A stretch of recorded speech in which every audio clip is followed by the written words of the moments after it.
a melhor bailarina entregar a medalha de ouro e o prêmio de R$5.000, convidamos Priscila Duego e o assistente de gerência da Petrobras, Benedito José dos Santos Filho.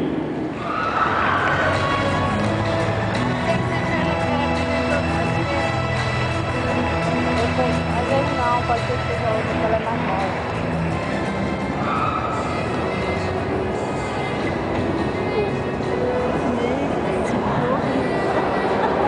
Boa noite.